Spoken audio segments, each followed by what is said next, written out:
মালদার চাঁচলে তৃণমূল পরিচালিত কলিগ্রাম গ্রাম পঞ্চায়েত প্রধান রেজাউল খানের বিরুদ্ধে দুর্নীতি ও অনিয়মের অভিযোগ তুলে অনাস্থা প্রস্তাব আনলেন 11 জন পঞ্চায়েত সদস্য। শুক্রবার চাঁচল 1 নম্বর ব্লকের বিডিওর কাছে অনাস্থা সংক্রান্ত স্মারকলিপি জমা দেন তারা।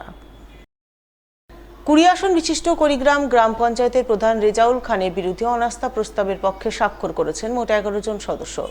শুক্রবার দুপুরে চাঁচল 1 নম্বর ব্লকের বিডিও পৌশালী চক্রবর্তীর হাতে ওই স্মারকলিপি তুলে দেন কংগ্রেস দলের গ্রাম পঞ্চায়েত সদস্য আমিনুল হক। অনাস্থা সমর্থনকারী আমিনুল হকের অভিযোগ, প্রধানের বিরুদ্ধে দীর্ঘদিন ধরে বিভিন্ন দুর্নীতি ও অনিয়মের অভিযোগ উঠছিল, সেই কারণে তাকে সরানোর দাবিতে এই পদক্ষেপ নেওয়া হয়েছে। আমাদের 11 জন পঞ্চায়েত সদস্যের স্বাক্ষরিত স্মারকলিপি বিডিওর হাতে তুলে দিয়েছি।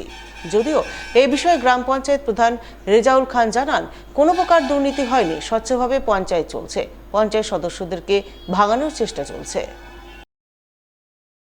আমরা মূলত আপনার কুড়িগ্রাম গ্রাম পঞ্চায়েতের যে প্রধান, তার যে দুর্নীতি, তার বিরুদ্ধে অনাস্থা প্রস্তাব নিয়ে আমরা বিডিও ম্যাডামের কাছে এসেছিলাম।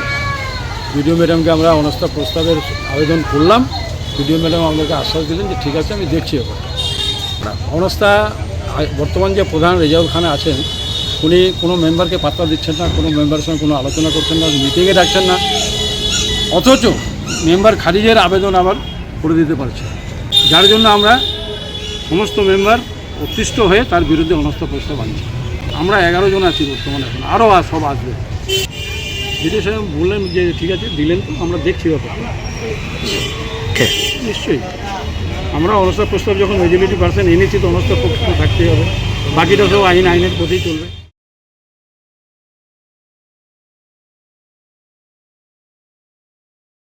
ছিনতাইবাজ দুষ্কৃতীদের দ্বারা মালদার তরুণী ব্যাংক কর্মী চন্দ্রিমা ঝা খুনকাণ্ডের প্রতিবাদে বুধবার মালদায় আন্দোলন করল বামদল সিপিআইএম।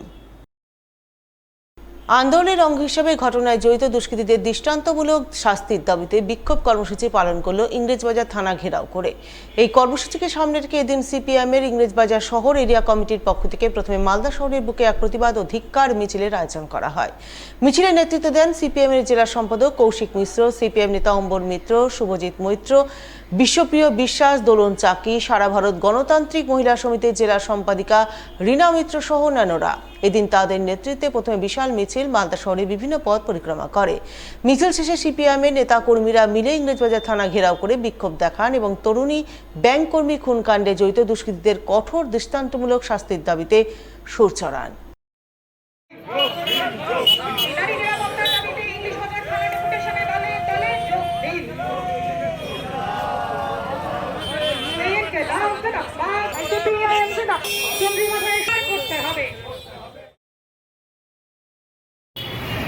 এখন মালদা শহরের সবাই আমরা অবগত হয়েছি, গত 11ই জুন একজন কর্মরতা ব্যাংক কর্মচারী 25 বছর বয়সী চন্দ্রিমা ঝাঁয়ের অকস্মাৎ মৃত্যু হয়েছে।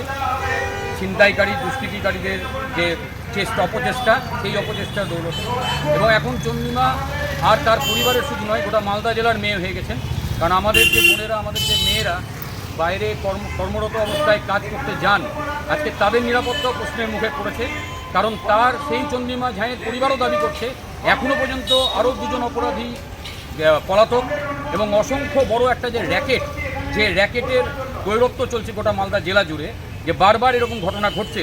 এবং কিছুদিন আগে কাজী গ্রামে 3টি বালক আম ভেবে কুড়াতে গিয়ে বোমের আঘাতে মারা হয়েছে। তাহলে এইরকম একটা অসংখ্য যে নিরাপত্তার প্রশ্ন উঠছে, সেই জন্য আমরা আজকে পুলিশ প্রশাসনের কাছে এসেছি।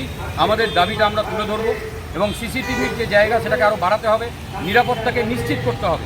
এবং সবচেয়ে বড় কথা, আমাদের মালদা জেলার মায়েদের, বোনেদের, মেয়েরা যারা আজকে শিক্ষার পরে কাজ করতে বাইরে যাচ্ছে, কর্মরত অবস্থায় কাজ করছে, তাদের যে নিরাপত্তা নিয়ে প্রশ্ন উঠেছে, সেই প্রশ্ন যেন আর দ্বিতীয়বার আর দেখা না যায়। এবং অবিলম্বে চন্দ্রিমা ঝাঁয়ের যারা এই খুনের পিছনে, এই দুষ্কৃতিকারীদের তাণ্ডবের পিছনে যারা দায়ী, সেই র্যাকেট যেন অবিলম্বে পুলিশ প্রশাসন ধরার চেষ্টা করে।